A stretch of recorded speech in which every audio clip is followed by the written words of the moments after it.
Hello, my friends. Welcome to the Test Knot channel. Thanks for being with us today. The No Fame Games is coming soon, June the 21st this year in Milford, Massachusetts at Pheno Field.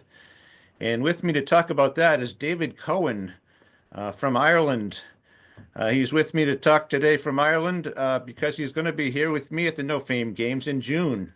David's a stone lifter. He's been touring Ireland and the many different stones in Ireland and the different stories behind them. No two alike, absolute snowflakes. And David's going to be here to challenge himself and show us what he does. And we'd like to talk about what you've been doing over there, David. I know you've been quite busy since about the COVID time. Oh, certainly, Ray. It's just been the most amazing kind of revelatory kind of last 3 years since COVID, because I think like most people who are kind of into stone lifting, I got into stone lifting over the past 3 to 4 to 5 years. Probably got into it by watching the Rogue documentaries that Yes. based around Iceland, the Levantadores one over in the Basque region of Spain, and of Yeah, I've heard course it. I've heard it again and again from people. everyone, you know. Yes. So over COVID, as a means of training, because all the gyms were shut down here, I just got into lifting stones. I got into lifting stones just purely because I had stones out in the backyard. That was it. That was the only reason. And through the process of lifting stones, I found those documentaries, and I started to think then, hold on a second, I'm in Ireland, here's Scotland, and here's Iceland flanking us. We're very, have a huge affinity for stones over here through our dolmens and through our ancient sacred sites. I was like, hold on a second, there has to be something about stone lifting in Ireland too. Purely, first of all, geographically wise, because it was like, we're right in the middle of these two well-respected stone lifting cultures. Right. So I started looking, and sure enough, there was an absolutely massive stone lifting culture here in Ireland, present for many years, going back all the way through, even all the way through our mythologies, through our culture, our folklore, our art. And it was just kind of forgotten about over probably the past century. So it's been my great honor, one of the greatest honors of my life, to re-find and reignite the culture of stone lifting in Ireland. And it's back now. It's in the public consciousness now. People know about it now. But about 3 years ago, nobody knew about it at all. So it's been an amazing 12 to 36 months, you know. Right. I like to draw parallels with everything, and I can just picture you're actually physically sometimes uncovering these stones, right? The moss, the lichen, the sand at the beach in some cases, whatever it is, and it's simultaneously uncovering its story and bringing to the light its whole nature and the culture. Really, the word is culture, and it's an amazing thing. It really is. I've watched several of your videos, no two alike. I thought one was my favorite, the first one, or what, my gosh, and there's no two alike. Literally, it's just so Oh, amazing, David. like you said, it's just incredible. And um, like you were saying about the unearthing, I mean, you're figuratively and sometimes literally, you know, unearthing these stones, taking them out of the ground, Mm. putting them out at the hedges, places where they were forgotten, you know. Yeah. As like I said, it just was forgotten. Why was it forgotten? That's the thing I think about a lot. Why Mm. was it forgotten so much? Because and I suppose a lot of that has to do with our relationship with England and the colonization and coming out of that, Uh-huh.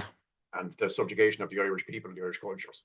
So to be able to bring back a bit of strength and a bit of culture and a bit of folklore back to the nation that we had so much taken away from us is a massive honor, and it's something that I really enjoy. And I think it's just landed so hard here over the past 2 years because it's gotten an amazing amount of media, you know, more so than I ever thought it would get.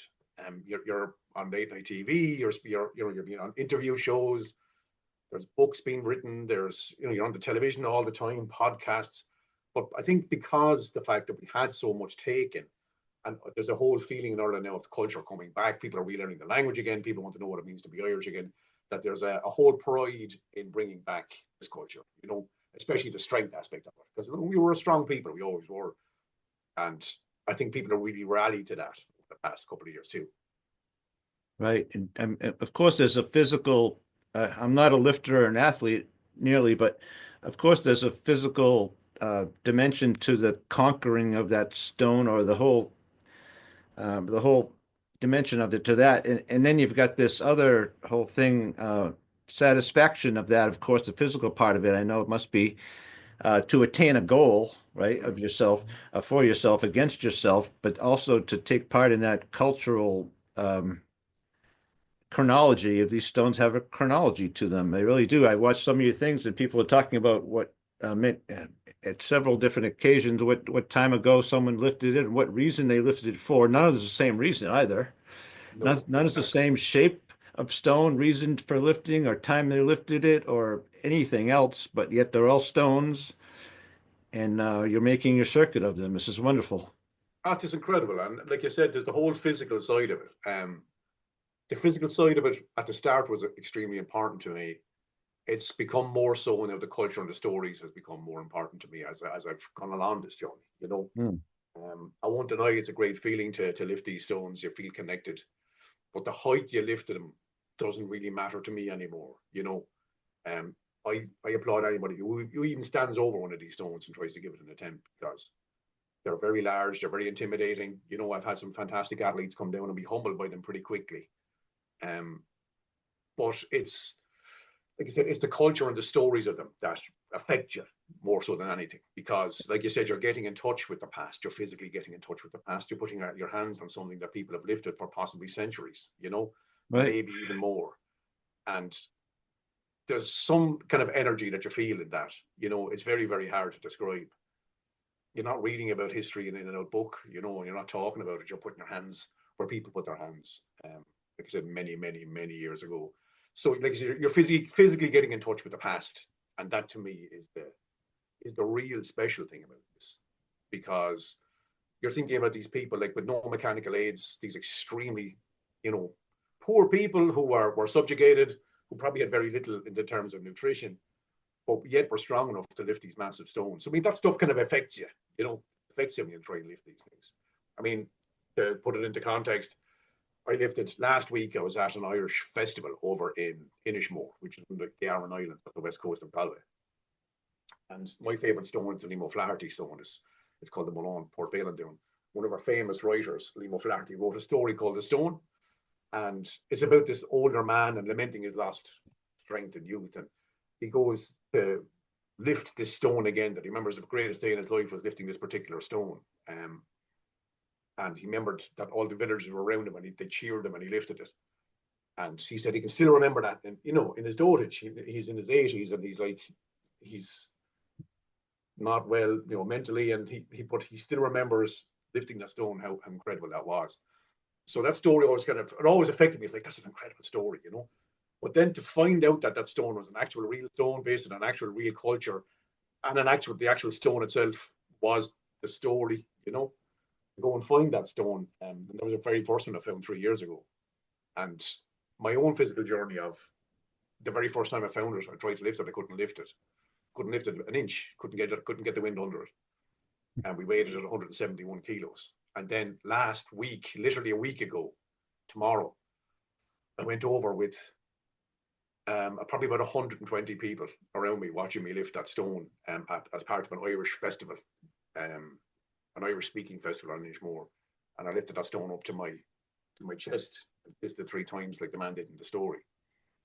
Hmm. And I broke down in tears. I absolutely broke down.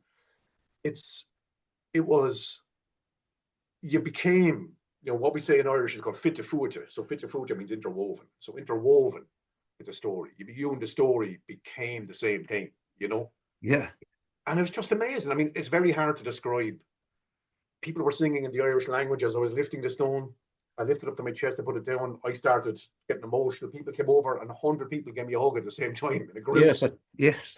Talk about, you tell me that isn't a culture coming back.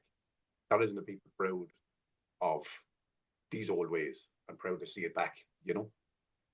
Yes. I saw that clip and very moving, David. Yes. And I thought to myself how much of these people's energy might have been involved in your come into your Massive. own self to get that done. We don't know what happens. it's a mystery, perhaps, but this is an amazing journey you're on. It truly is. And another place I watched you on one of the videos was it Inishbofin, a ferry ride over to it. Was it a monastery on an island That's or? right. The Inishbofin stone is a very, very special one. First of all, I suppose because of its shape, because it's shaped like a massive stone donut. It's like a massive donut, made out of Yes. stone, hole in the middle. Is it a nautical weight stone or something? I think no. I think what it was, I think it was a gift to the monks, as a quern stone or a millstone. Hmm.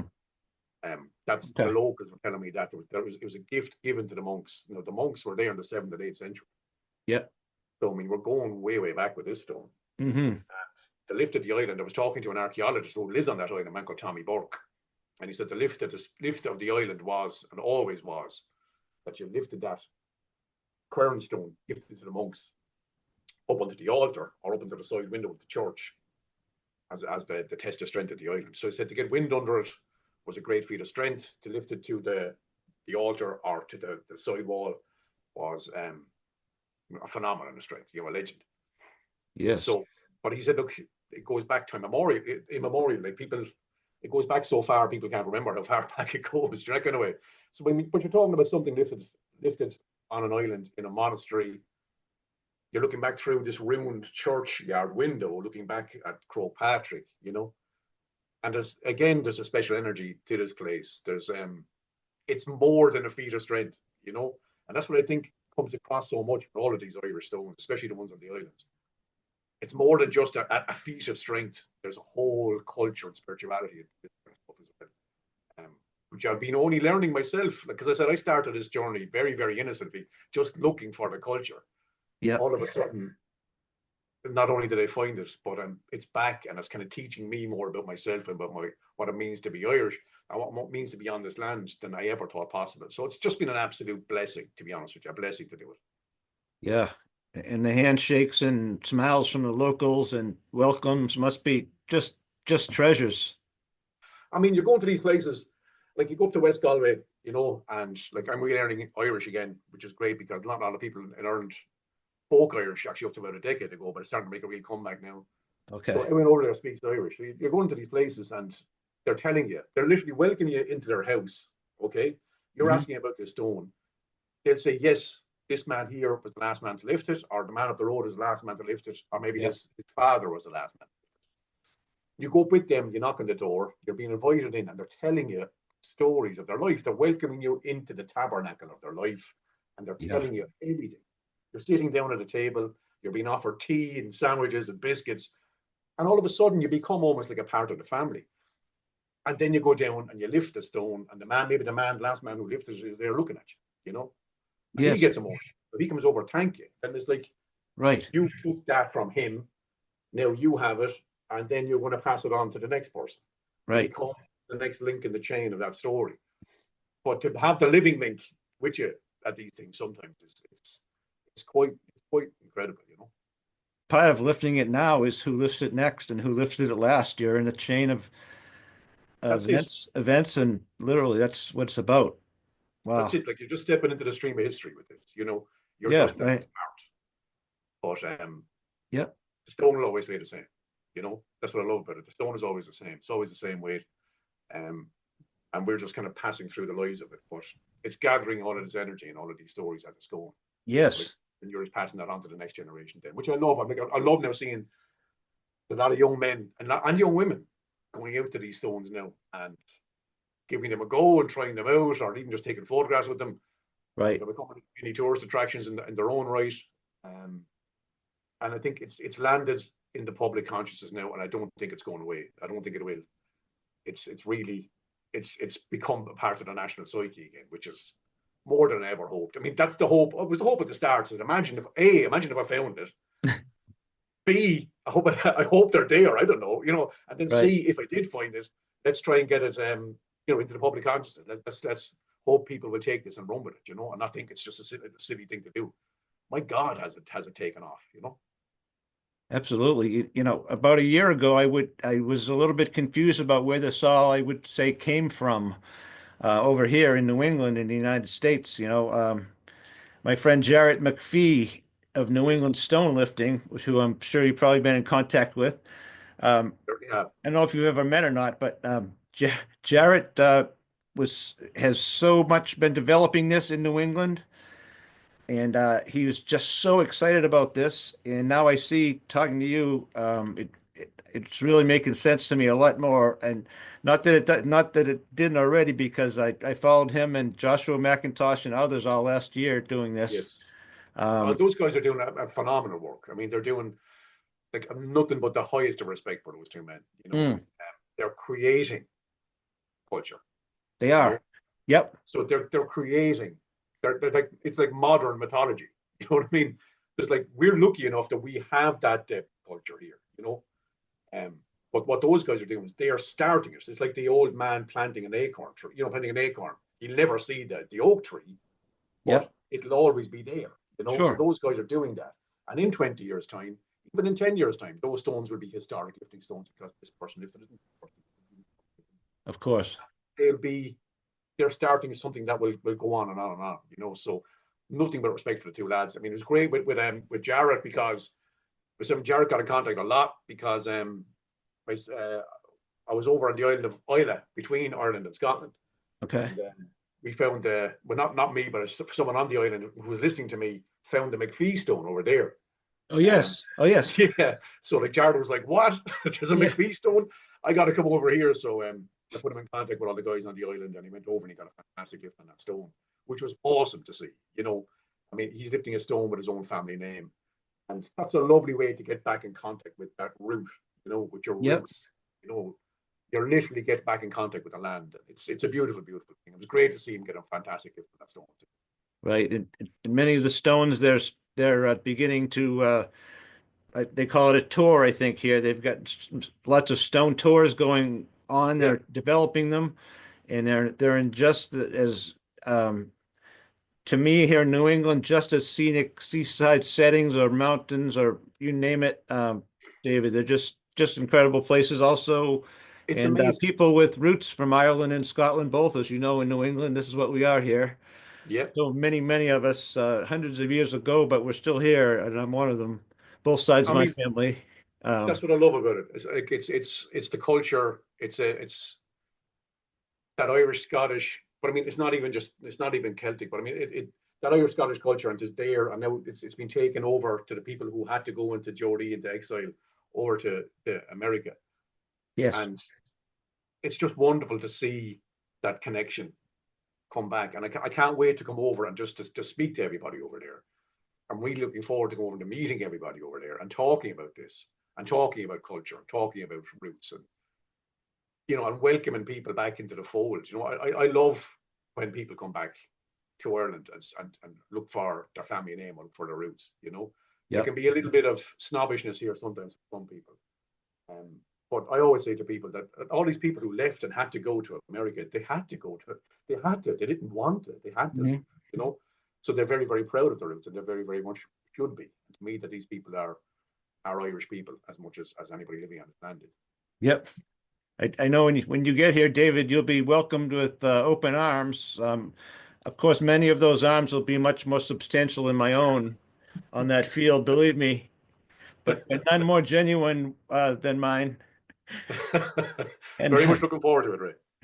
yeah, Fino Field in Milford. There's a stone near Fino, actually, that the No Fame Games has adopted that's called the Huckleberry Stone. Yes, The Huckleberry, awesome. yes. Perhaps you can visit the Huckleberry while you're over here. Oh, I'd love to. I'd love It's, to. I'm not sure, but it's just a few minutes from the field. Oh, like it has to be done. Then you joke me. Yep. Show me the stone. Let me at it, man. That's the way I am. Yep, that's the first one I kind of got a look at, and by myself I was there. I asked Joshua McIntosh where it was, and I went and found it, and hiked out there in the woods and found it, and I think it's 324 or six or something right around that. Don't quote me on that. It may be more.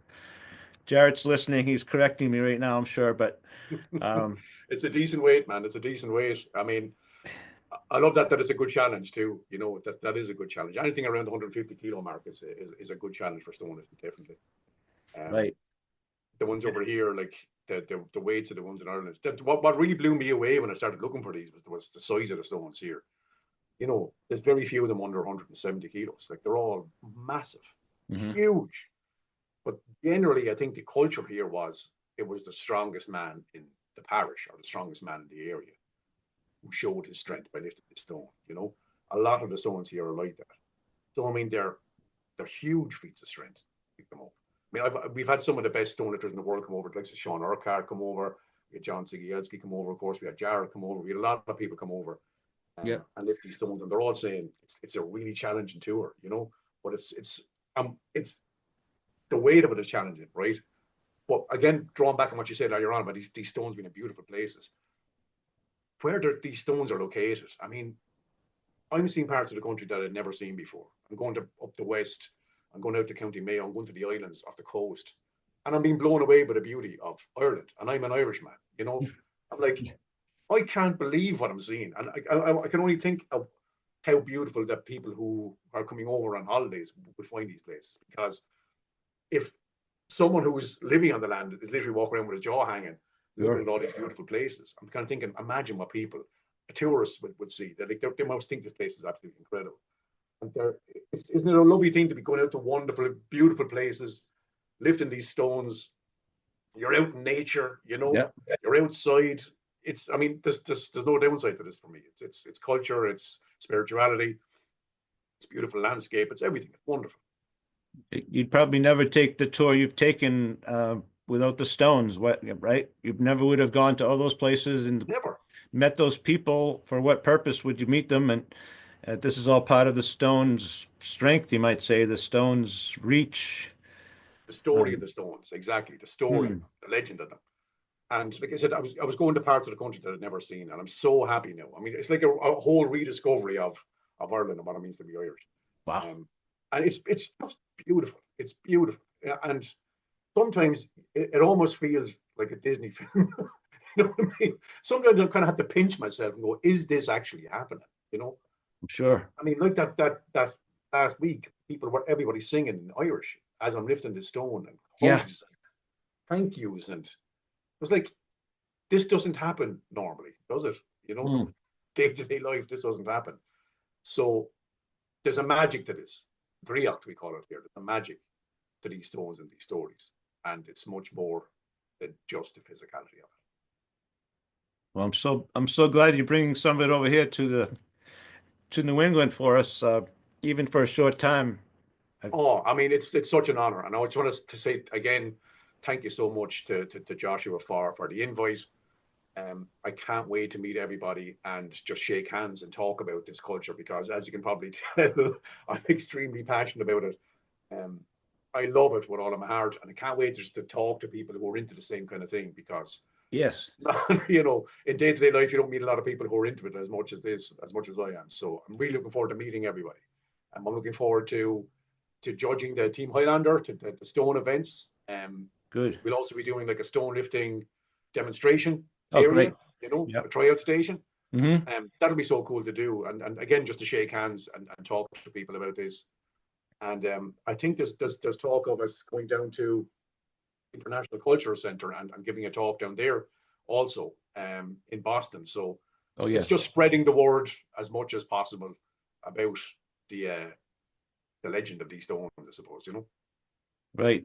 We've got a great field at Pheno in Milford, Mass on June 21st. That's when that is, folks. And rain date the 22nd, the next day.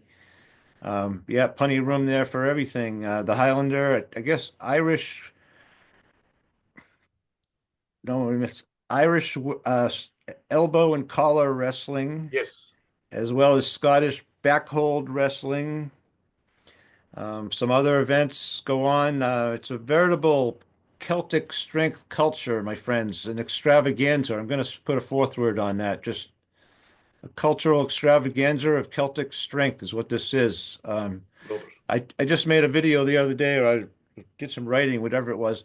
You're going to walk away from some of these events just shaking your head, just in disbelief. I guarantee it, folks. It happened to me last year several times. I just can't believe these people and what they do. And the heights they attain within themselves is what this is all about, which is the most amazing thing to me. I've never been a team sports person, lover of that at all, and that's why probably why I like this so much. Um, so much goes into that. Before that day, these people have been through an awful lot to get to that day at Pheno Field in Milford on June the 21st, as David has himself, as I'm sure he can tell us. And I'm sure Yeah, I hope he goes physically, home. mentally, and culturally and spiritually, I suppose the whole lot. It's been a growth, and I mean, because I'm not a young man, as you can tell by my grey beard and grey hair. I'll be 46 years old by the time I come up to you guys. Yeah, But to be able to lift 171 kilos up to chest, um, a man, I challenge any man of any age to do that, you know. And it's not just, like I said, it's not just the weight, especially when you go on these tours. It's the process of sometimes of getting to these stones because, like yep, from me, I have to drive 4.5 hours to get to a ferry, to then get a 45-minute ferry, to then cycle for a half an hour, to then lift, walk for 10 minutes, to then lift the stone. And so it's a wonderful thing to have said to have done. You know, I'm actually finding it hard to think of. And I have won world championships in kettlebell sport before I represented my country, but I think to me that's the pinnacle of what I've done in my life physically. You know, purely because of the whole cultural aspect, but also because it's a damn big stone. right. Yeah, there's an awful lot of history going on. That No Fame Games is building a history in New England. This is going It to be the is fifth year that they've been in the forefront of New England Highland Games. Um, the original nine events will be there, of course, nine Highland Games that you're all familiar with. In fact, this weekend on Saturday, I'll be there at the field. There's a try it day. I'm not sure if that's all filled up or not yet, but there is. It's a $10 try it day for people who like to try the nine Highland events. awesome. With a couple of three seasoned athletes will be there to help people through that. So I'll be there in the field taking a look at that. And if you haven't seen the field yet on video, take a look at my channel, David. There's a few things on there. I'll have some video from this Saturday coming up, I'm sure, too. Awesome. Looking forward to it. Um, Like I'm yeah, looking forward to the whole event. I mean, I think it's going to be amazing. And because I'm looking at some of the videos that the promo videos you guys are putting out, it's so well done. It looks amazing, and just the strength of these people. Physically, they're incredible people. Just looking at the weights they're lifting and just what they're doing, what they can do with their bodies. It's just amazing. It's amazing. And then you tie that in, then the whole cultural aspect of it, it's just going to be an absolute blast. It's going to be awesome. I can't wait to be absolutely. A family aspect of it as well. This is a huge family event, folks. This field is very family friendly and that kind of thing. Extremely safe and huge. It's a big field. Everything's out of the way. You can walk between things to get to them. A lot going on. Of course, whatever specialty you like, get to that because this is going to be a packed day. We're hoping for a really good crowd. We had a great attendance last year, and we're hoping to do even better. So I run I say we so much because I run the clan tents there now we call it the clan village. The Scottish clans will be there in our kilts and talking about our history and it's going to clan, be awesome. It's just all going to that be so kind of much thing. fun. It's going to be so much fun. It is. And I get carried away talking about it so much. I know Jared can't wait for you to come over. He's been such a big part of this right through.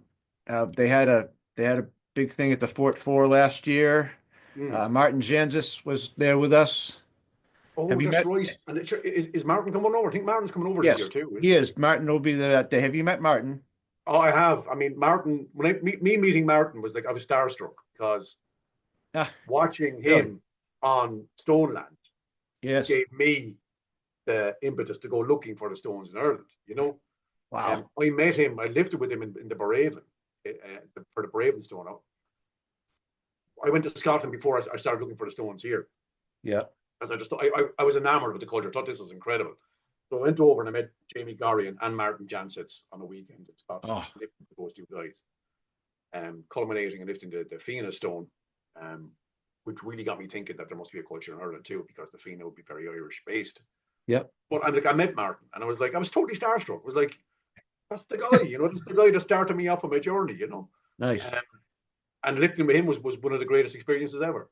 So, I mean, I just want to say to that man, really, that like watching those documentaries, he handed the culture to me, and I took that and went looking for the Irish culture. Wow. So, if it Wow. wasn't for the likes of himself, we probably wouldn't have found this culture here. But I say I wouldn't have found this culture over here Right. because I was moved and inspired by what those guys had done. So, just meeting him, I can't wait to meet him again and thank him in person for that because inadvertently, he didn't mean to, but he did inspire me to go looking for the culture here. And now what I love is because I found the culture here. There's a guy called Callum Stott who's in England, and he's actually starting to find the culture now in England. Oh, So like Martin took it to me, I gave it to Callum, and what's next? I love that. It's just again the chain of you're the next part of the story. right. Yeah, Martin out in his backyard, right? He goes out to his shed, he opens the door, he goes in there. Like most of you get your lawnmower out, maybe. He goes in, gets his stone, brings it out, my friends. He puts it out in the sunshine for a little while, takes it for a little walk, puts it away again. It's wonderful. Exact same here. Like that's how I do my training. I've like just stones in the backyard, um, and I've a stone beach I train on that's 15 minutes on the road for me. So it's always outside, and that's lovely as well. I love that. Yeah. This is good. I can't wait to meet you in person, David. This is going to be a wonderful day. I can't wait, mate. It's going to be like I say, it's going to be awesome meeting all these like-minded people, people who've inspired me, people who maybe have been inspired by me, and just Mhm. talking to everybody about everything to do with culture, to do with the Celtic games, and to do with stonelifting. And it's just going to be an absolute blast. And I can't wait to watch all these feats of strength. Indeed. 2 months from today, Two exactly. months. Well, something Yeah. roughly. It won't be long coming in, man. It certainly won't be long coming in. That's right. So get to nofamegames.com, please. There's a Sports Illustrated ticket link. I'll try to put it on here if I can. It might be too big for here, but we'll figure it out. It's $10 for adults, $5 for children, my friends, and an incredible Absolute blast. time. Um, I almost want to call it a circus because there's so many things in each part of the field that go on separate from each other. It's That's probably not the right word, but a circuit, at least, of Celtic strength culture, right? Wrestling, lifting, pushing, pulling, smiling, cheering each other Throwing and off. probably a couple of drinks as well. There you go. Yeah, correct. So, are you coming over by yourself? Yeah, look, it's just me coming over. I think it's for the 4 or 5 days. Oh, okay. Oh, great. So I'm really looking forward to it. Actually, for the 2 weeks before, the first 2 weeks in June, I'll be shooting the documentary. We're shooting a documentary on Irish stonelifting. So we'll Okay. do full 2 weeks on location with shooting that documentary, which hopefully will be out in October. And then from there, I'm going straight over to you guys for a week as well. So it's just going to be an absolute blast. Um, I think with the end of this year, with the book coming out, documentary coming out, I think it'll really push Irish stonelifting very much into the spotlight. Not that it hasn't been already, but it really, really will cement it. And I'm really looking forward to that and having more people kind of get their eyes on it, and also, like I said, passing that over to the guys in New England and to the No Fame games and showing you guys all about it as well. I just can't wait. I can't wait. Indeed. Well, thank you so much, David. We're just about out of time here. So thanks so much, David Cohen from Waterford Island, um, talking to me near Boston, Massachusetts, where the Milford No Fame Games will take place on June 21st. Looking forward to it, Rain. Thank you so much for having me on, man. I'll be talking to you soon. Yeah. Indeed, sir. Till then, touch not.